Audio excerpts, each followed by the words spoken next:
This is part 29 and our final part of our 100% walkthrough for Link to the Past. You know what? One of these times I'm going to spit out the intro here for this one. I'm sitting here, don't want to mess it up, Too much pressure on yourself. Oh, we got to put a lot of pressure on the final part because it is the final part. It is. Now, if you watch some of our other commentary series, what we like to do in these parts, obviously we're getting the ending and the credits here. Of course, yeah. We just kind of like to go through and talk about like our experiences, like one, playing the game, and then also what the game meant to us back in those days and what when we first loved about played it. Uh-huh. Everything else. First of all, before we get to that, I think this room looks awesome. It does look awesome. Like just the green curtains, the Triforce just hovering in the air, kind of giving you a little more story on the Triforce. I did like that. But yeah, I'm with you though. Just beating this game for the first time was such an accomplishment. Yeah, like it truly felt rewarding at that time because it was such a hard game. And yeah, I mean, like the original Legend of Zelda was a hard game, but it took you that long to beat that game. Whereas this one, like I can remember playing this like hours upon hours to like figure out this game and beat it. And so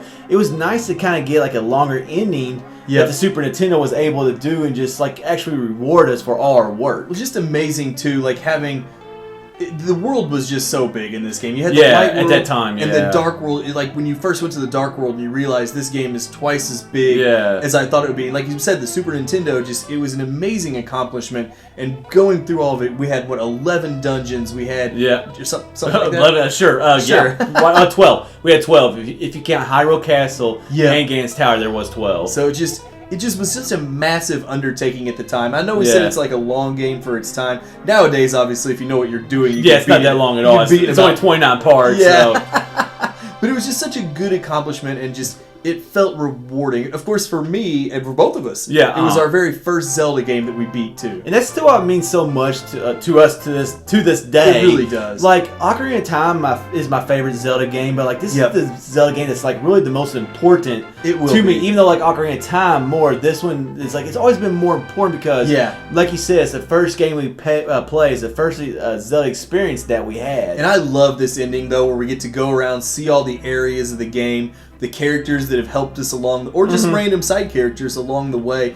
And that kind of set the tone for the endings that we see now in almost every Zelda game. I love the tour. It's like really one of my favorite parts of like the Zelda games. Just like going through all the areas you visited in the game. It's just, like I said, this was the first time they did it. And that really added to the ending we got with the Triforce story also. And the music is just amazing. Epic. Like it's one of those songs that just, again, because we've beat this game a ton of times, so we've heard it a ton of times. Yeah. But just, it hit us at a relatively young age compared to now anyway. I mean, I think the thing that sucks about this game is like the people who didn't play it back in '92 like we did. Like, you just don't get that same sense of like, I don't know, like just happiness. I guess would be a good word. Like because we play it nowadays, it's so retro that it doesn't carry the same like feeling as it did back then. So that's just, I think if you ever run across somebody who played this game when it first came out, they're always going to feel stronger about this game. Than, Not to cut you off, flippers for sale. Yes, screw them. Screw those guys. Definitely. Sorry.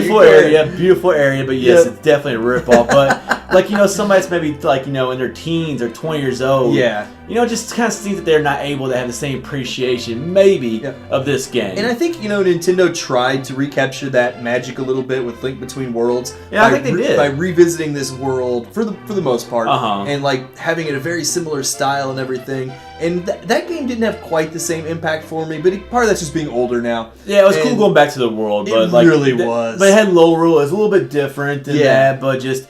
I mean, there were so many like cool things in this game. Okay, one, there was a lot more dungeons than the other Zelda games we had. Only been 2 up until this time. And, because of the Super Nintendo, they were able to make it a little bit bigger. Although still to this day, I believe it's only 1 megabyte for this game, which is shocking There's to not me. Much but to just so many items. I think this game introduced a lot of items that we've seen throughout the rest of Zelda. Now, not all the items, obviously, but just and the character interaction, like, is the first game that we had the towns in Zelda 2, but this is like the first game we really got to interact with a bunch of characters. Plus, you kind of had a little bit of side quests, nothing that was like too involved, but like rescuing the smith. And like taking the treasure box to the thief, or treasure chest to the thief. Like little side quests that we didn't really have in some of the prior Zelda games. But it's funny, you mentioned the number of side characters and everything, and you don't really realize how many there were until you're sitting here going through these all these, and all the areas. And they just keep rolling and rolling with all these different people that we encountered. And like I said, some helped, some hindered, some were just there. I think this commentary series was just cool for us because when we first started this channel,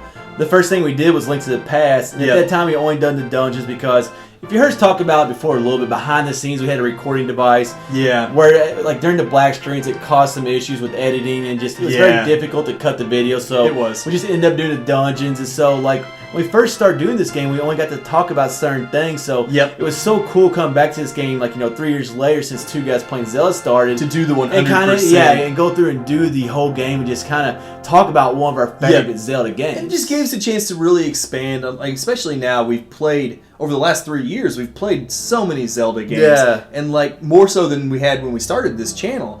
Yeah, and definitely. So getting able to draw, like, see the parallels and the similarities between all these games, like you see little things in this game, you're like, oh, that reminds me of this moment from a game, that Nintendo made 20 years later. This music is awesome right here. It just has like that little bit of emotional feeling, I guess, for me and you than maybe more so other people, but just, what's kind of crazy is, and we'll kind of take you behind the scenes a little bit. Yeah. For me, it was kind of crazy how our lives changed during, like, the recording, like, the commentary series that we did for this, obviously, game. Yep. Like, we had actually planned on finishing this commentary series before I had my baby. Yep. Didn't happen, because we knocked out some rankings. So, like, I ended up having my baby in the middle of this commentary series, and then Red ended up getting married, and so, like, it was just kind of crazy. Like, I guess I don't know exactly how to put this, but like a lot happened. It's been such a big part of our lives. It was just kind of unique that, like, during, like, the commentary, like, series for this game, like, our lives just changed a lot. I don't know exactly how to put those together, but it's just cool. In the time we've been commentating this game, this 100% go around, I got a girlfriend, proposed to her, and all got married. And I had a kid.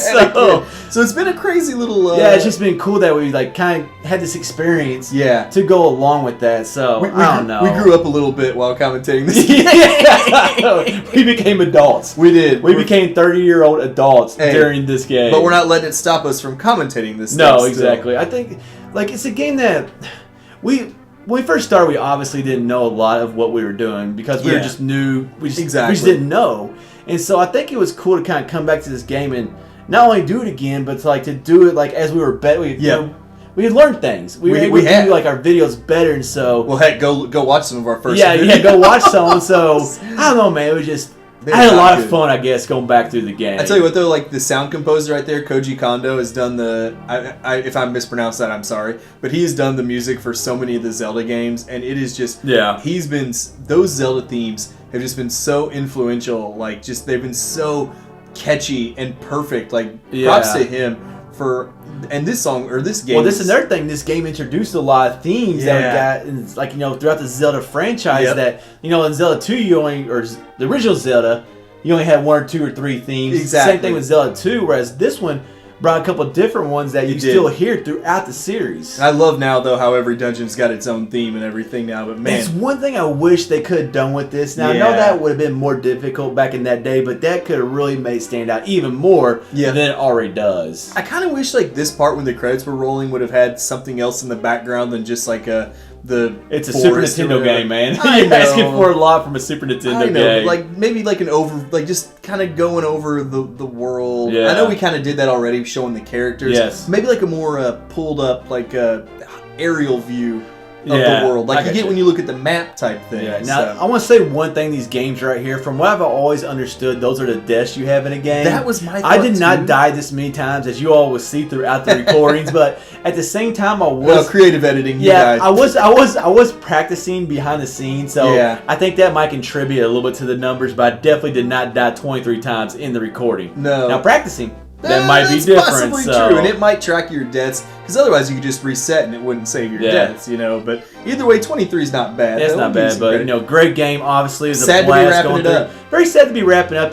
Maybe 3 years from now we'll revisit it. We'll come back and we'll do it again. But this wraps up our 100% walkthrough for A Link to the Past.